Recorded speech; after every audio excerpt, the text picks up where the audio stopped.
Assalamualaikum, salam sejahtera. Untuk perkongsian kali ini, cikgu ingin fokuskan kepada aspek peningkatan disiplin diri murid. Okey, jadi topik yang ingin cikgu kupas adalah berkaitan buli.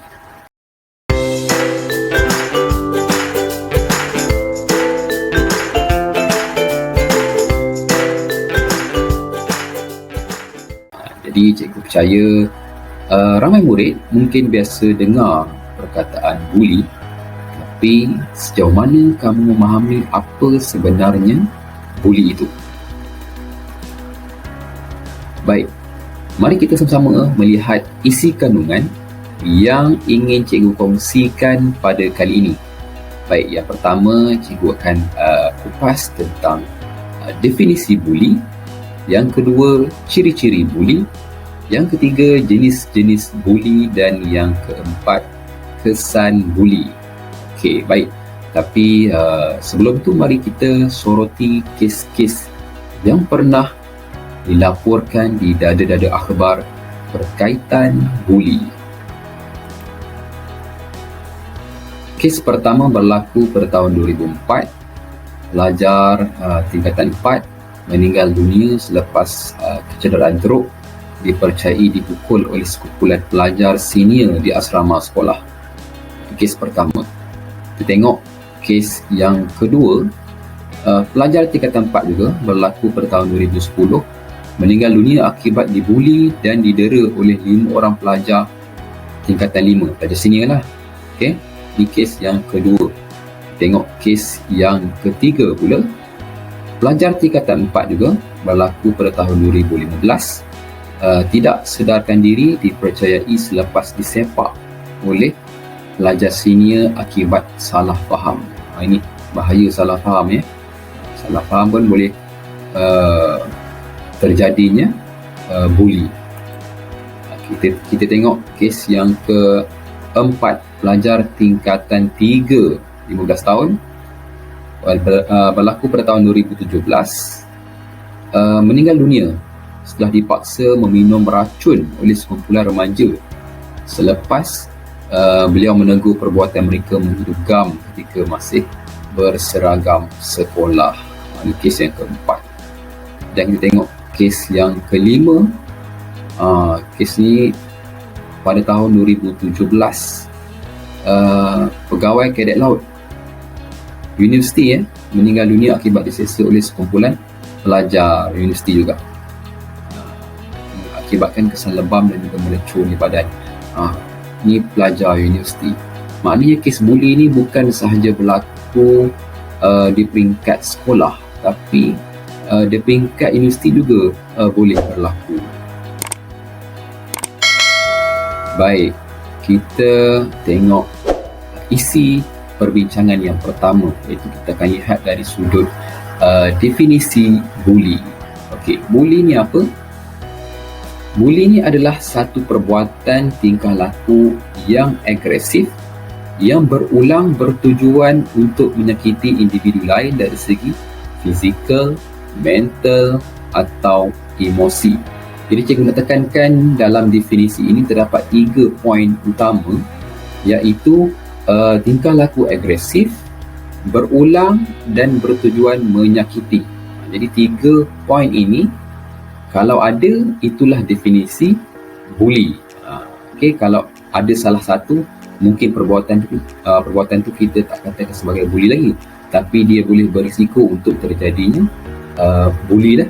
Okey, baik, itu tentang definisi ataupun maksud buli.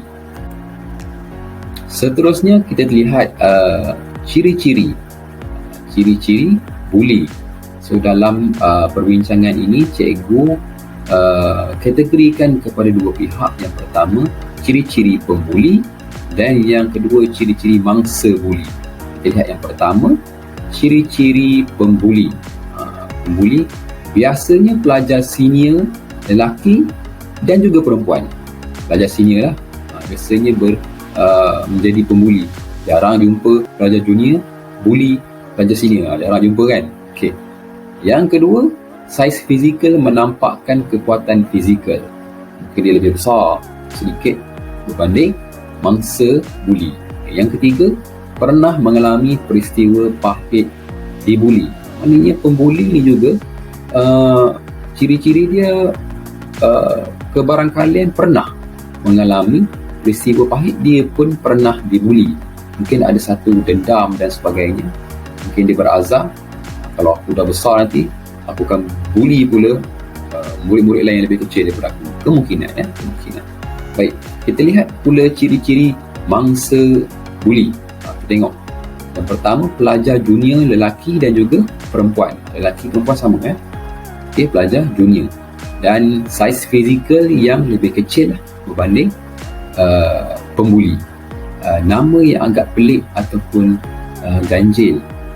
Mungkin nama tu menjadi sasaran ejekan dan sebagainya, kan? Dan rupa paras kurang menarik, dan boleh jadi juga rupa paras yang menarik, sasaran kepada mangsa buli. Okey. Seterusnya kita lihat jenis-jenis buli. So di sini cikgu kongsikan 4 jenis buli. Okay, yang pertama adalah buli fizikal, yang kedua buli lisan, yang ketiga buli hubungan, dan yang keempat buli cyber. Kita akan tengok satu per satu, jenis-jenis buli ini. Baik, jenis buli yang pertama, buli fizikal. Apa itu buli fizikal? Buli fizikal adalah satu perbuatan yang melibatkan memukul, menendang, mencuri, menyembunyikan atau merosakkan harta benda orang lain, atau memaksa mangsa buli melakukan perkara-perkara yang tidak diingini. Maknanya senang kata, buli fizikal ni dia banyak melibatkan sentuhan dengan mangsa buli. Itu buli fizikal. Seterusnya kita lihat buli yang kedua, buli lisan. Buli lisan ni apa? Buli lisan ni adalah satu perbuatan yang melibatkan percakapan seperti mengusik, menghina, menyebarkan kabar angin atau fitnah, mengancam dan mengejek orang lain. Buli lisan ni dia tak macam buli fizikal. Buli fizikal ada sentuhan, tapi buli lisan ni melibatkan percakapan, ejekan dan sebagainya lah. Okey, itu buli lisan. Baik, yang ketiga. Yang ketiga ialah buli hubungan. Apa itu buli hubungan?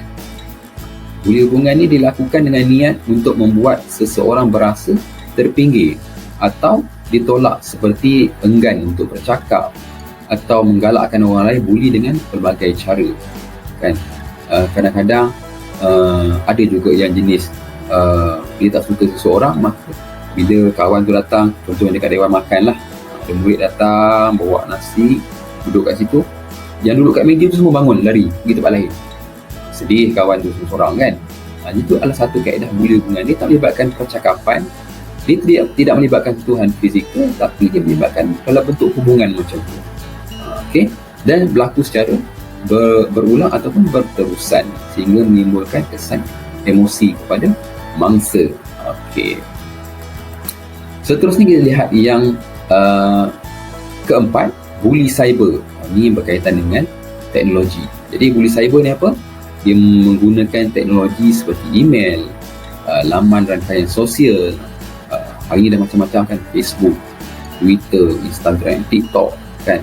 SMS, dan menggunakan smartphone untuk mengganggu, mengubur, memalukan atau menyasarkan orang lain. Okey, guna teknologi hina orang tu, hina orang ni. Jadi mangsa yang terganggu akan mengalami kesan emosi yang teruk. Ni menggunakan buli cyber. Itu jenis-jenis buli yang dapat cikgu nyatakan dalam perkongsian kali ini. Baik, kita lihat pula kesan buli kepada dua pihak lah, pembuli dan juga mangsa. Okay, pembuli, kesan buli dia apa? Akan dijatuhi hukuman. Jadi murid-murid yang tengah tengok video ni, kalau rasa nak membuli, jangan dijatuhi hukuman nanti, kalau ditangkap bersalah. Hukuman macam-macam hukuman. Kalau di sekolah mungkin sampai tahap buang sekolah dan sebagainya lah. Okay. Dan berisiko menjadi seseorang yang agresif. Ini bahaya kesan kepada pembuli. Ini kadang dia membesar dalam keadaan jiwa dia memberontak, kan? Jiwa yang agresif. So bila dah dah katakan dah berkeluarga nanti, tu yang pukul isteri, pukul anak-anak, panas baran dan sebagainya. Ini kesannya jangka panjang kepada pembuli. Baik, kita lihat pula itu banyak kesan-kesan lain, tapi cikgu nyatakan 2 cukuplah. Okey, ciri-ciri pada mangsa biasanya lebih banyak lah. Mangsa buli ya. Jadi mangsa buli ni akan merasa tertekan, kesunyian dan juga merasa cemas, kemurungan kan, mempunyai harga diri yang rendah, tak yakin pada diri sendiri. Di sekolah dia tidak hadir ke sekolah, tidak suka sekolah lagi. Kalau prestasi pelajaran juga akan merudum ataupun teruk lah.